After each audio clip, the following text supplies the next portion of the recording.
Money, money, money, money. Life isn't just all about money. That's what lots of people say.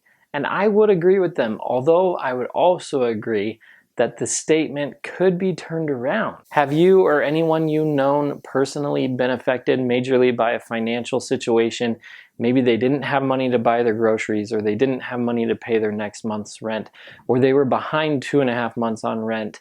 All of these are situations that happen every single day in the average American home. And it's my goal that through this video, I can just share 3 very simple ways that you can become financially free. Now, that doesn't mean that you aren't going to have to work and that you aren't going to have to put in some hard work and some effort.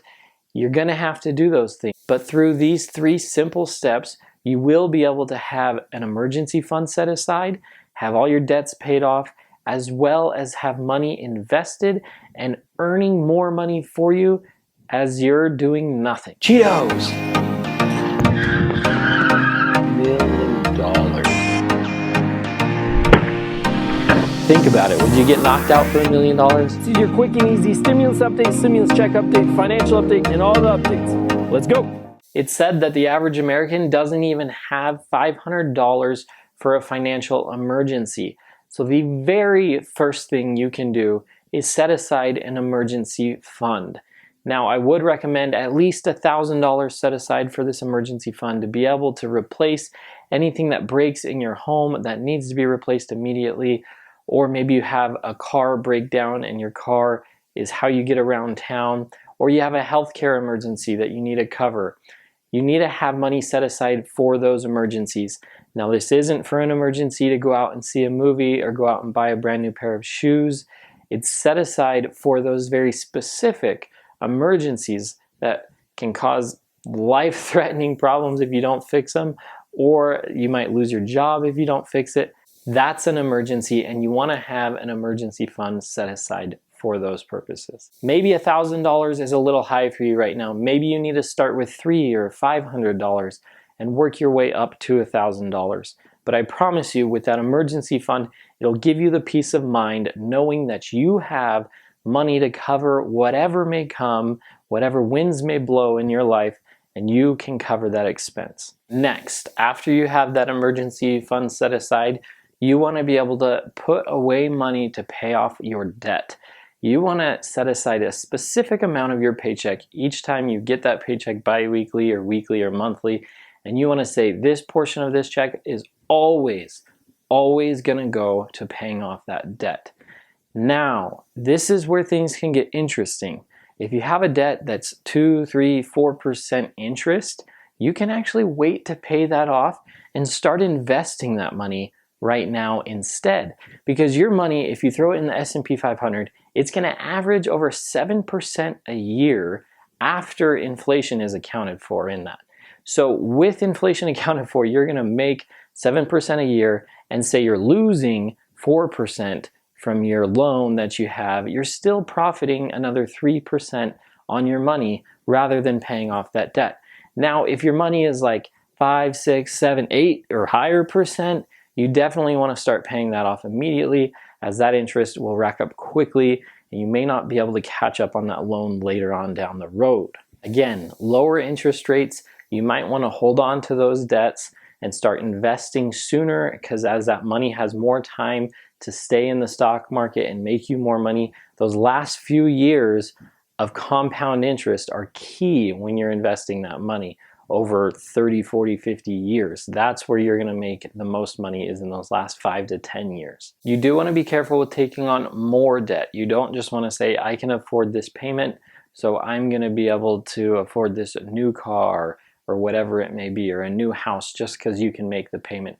You want to make sure that you actually have money set aside and that you're in a well-balanced state financially to be able to afford that item that you're going to purchase.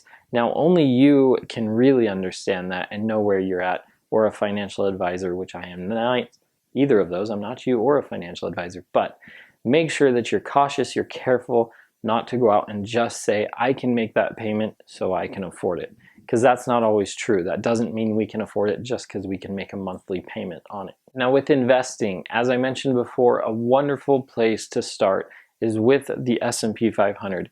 It's just an index fund of the top 500 companies that perform in the stock market.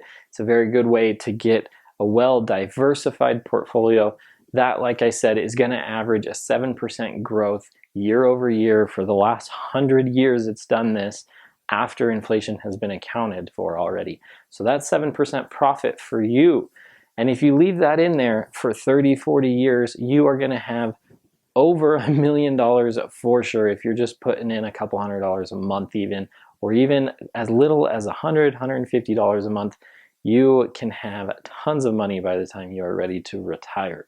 You can start a retirement fund or just investing in many, many places. You can open a Vanguard account. You can open a Fidelity account. You can open an account on Robinhood for free and have free trades. You can literally invest in the S&P 500 on Robinhood. I'll put a link down below. I use VOO, which is Vanguard's S&P 500 that follows the S&P 500. And I just invest in that consistently, and it grows year over year. You can see the money increase, and honestly, it's one of the most incredible things where you can make money passively and have your money work for you rather than you working for money. When it comes to financial freedom and investing, I would steer clear from the riskier investments, i.e. cryptocurrencies or individual stocks or different things like that. If you're just shooting for a goal of financial freedom, take the less risky route. Get that early money set aside for any financial emergency. Get the debts paid off or start paying them off. You can do that simultaneously as you're investing, and get investing in a consistent manner where you're putting in every paycheck, again, a certain amount of money. I would start investing as soon as possible. Like I said, those last 5 to 10 years of the compound interest make the biggest difference. So the difference from you being 18 to 28 is ginormous as far as how much you're going to have by the time you're done investing and you're ready to retire. So get investing as soon as you can, start paying off those debts as soon as you can, and get that emergency fund set aside. I just said start them all as soon as you can, but again, the order is financial emergency fund, number 1. Number 2 are high interest debts, that is over 5% interest rate. Number 3, investing. Investing is not the least important. They're all extremely important, and we need to do them all to be financial free one day. It's my hope that each and every one of you will find your path to financial freedom, as it does vary for each and every person, and one thing doesn't fit everybody. I hope that this video was helpful for you. If it was, please click the like button. Share it with somebody who you know. Thank you guys so much, and I hope you have a wonderful rest of your day.